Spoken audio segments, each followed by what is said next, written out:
Hello.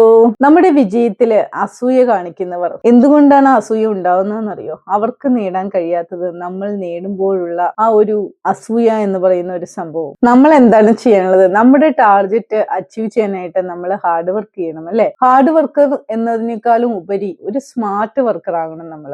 അപ്പോഴാണ് നമുക്ക് ഒരു എക്സോസ്റ്റഡ് ആകാത്ത രീതിയിൽ നമുക്ക് നമ്മളെ തന്നെ നമുക്ക് ഇഷ്ടപ്പെട്ട ജോലി ചെയ്തുകൊണ്ട് നമ്മൾ ഇഷ്ടപ്പെട്ട രീതിയിൽ ഇഷ്ടപ്പെട്ട കാര്യങ്ങളിലേക്ക് ഫോക്കസ് ചെയ്തുകൊണ്ട് അത് മറ്റുള്ളവരുടെ ലോക നന്മയ്ക്ക് വേണ്ടിയിട്ട് നമ്മൾ യൂസ് ചെയ്യണം, അല്ലെ? നമ്മളിപ്പം ഒരു കാര്യത്തിലേക്ക് ഇറങ്ങി തിരിച്ചിട്ടുണ്ടെങ്കിൽ തീർച്ചയായിട്ടും നമ്മൾ വളരുന്നതോടൊപ്പം നമുക്ക് ചുറ്റുമുള്ളവരെയും വളർത്താനായിട്ട് നമ്മൾ ശ്രമിക്കണം, അല്ലെ? അപ്പോഴാണ് നമുക്ക് അതിനൊരു ബെനിഫിറ്റ് നമുക്ക് കിട്ടുന്നത്. പ്രപഞ്ചശക്തി നമ്മളിലേക്ക് കൂടുതൽ അനുഗ്രഹങ്ങൾ കൊണ്ട് എത്തിച്ചു തരുന്നത് നമ്മുടെ പ്രവൃത്തികൾ എപ്പോഴും മറ്റുള്ളവരെ സേവനം ചെയ്യാനായിട്ട്, അല്ലെങ്കിൽ മറ്റുള്ളവർക്കും കൂടി പ്രയോജനപ്പെടുന്ന കാര്യങ്ങൾ നമ്മളുടെ പ്രവൃത്തികളിൽ നമ്മൾ ഉൾക്കൊള്ളിക്കുമ്പോഴാണ് തീർച്ചയായിട്ടും നമുക്കൊരു ജീവിത വിജയം ഉണ്ടാവുന്നത്.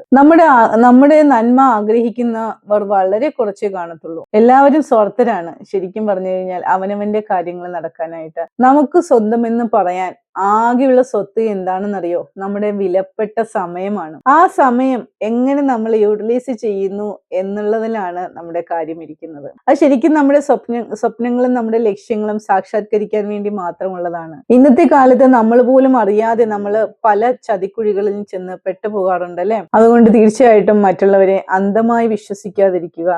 അതുപോലെ തന്നെ എന്തിനും ഏതിനും ഒരു അകലം നിങ്ങൾ പാലിക്കുക. നിങ്ങൾ എപ്പോഴും ഇമ്പോർട്ടൻസ് കൊടുക്കേണ്ടുന്നത്, നിങ്ങൾ എപ്പോഴും പ്രിഫറൻസ് കൊടുക്കേണ്ടത് നിങ്ങൾക്കാണ്. നിങ്ങളുടെ ആരോഗ്യത്തിന്, നിങ്ങളുടെ മെന്റൽ ഹെൽത്തിന്, നിങ്ങളുടെ ഫിസിക്കൽ ഹെൽത്തിന്, നിങ്ങളുടെ സന്തോഷത്തിന് നിങ്ങൾ ഇമ്പോർട്ടൻസ് കൊടുക്കുക. നമ്മൾ കൂടുതലായിട്ട് മറ്റുള്ളവരുടെ കാര്യങ്ങളിൽ ഇൻവോൾവഡ് ആകുമ്പോൾ അത് നമ്മളോട് തന്നെ ചെയ്യുന്ന ചതിയാണ്. നമ്മൾ നമ്മളെ തന്നെ ചീറ്റ് ചെയ്യുകയാണ് ചെയ്യുന്നത്. പലരുടെയും കുറ്റപ്പെടുത്തലുകളും പരിഹാസങ്ങളും കളിയാക്കലുകളും ഒക്കെ ആയിരിക്കും, അല്ലെ? നമുക്ക് ആരെ വേണമെങ്കിലും നമുക്ക് സ്നേഹിക്കാം, നമ്മുടെ ബന്ധുവാക്കാം, നമ്മുടെ സുഹൃത്തുക്കളാക്കാം. പക്ഷെ ഒരിക്കലും നിങ്ങൾ ഒന്നും അവരിൽ നിന്നും പ്രതീക്ഷിക്കരുത്. നമ്മൾ അങ്ങനെ പ്രതീക്ഷിച്ചിട്ടുണ്ട് എങ്കിൽ തീർച്ചയായിട്ടും അത് നമ്മളെ വിഷമത്തിലേക്ക് നയിക്കും എന്നുള്ളതിന് കാര്യത്തിൽ യാതൊരു സംശയമില്ല. മറ്റുള്ളവരുടെ കയ്യിലെ കളിപ്പാവയായിട്ട് നമ്മൾ മാറാതിരിക്കുക. എന്തെങ്കിലും ഒരു പ്രശ്നം വന്നാൽ, ഒരു പ്രതിസന്ധി ഘട്ടം വന്നാൽ മറ്റുള്ളവരുടെ സഹായത്തിന് വേണ്ടിയിട്ട് യാചിക്കാതെ അത് നമ്മളായിട്ട് തന്നെ സോൾവ് ആക്കാനായിട്ട് എന്താണ് ചെയ്യേണ്ടത് ചിന്തിക്കുക. എന്ത് ചെയ്താലാണ് ഈ പ്രശ്നത്തിൽ നിന്നും എനിക്ക് മറികടക്കാൻ പറ്റുന്നത് അവനവനോട് തന്നെ ചോദിക്കുക. നമ്മുടെ ഉള്ളിലുണ്ട് എല്ലാ ആൻസറുകളും. അപ്പം ആ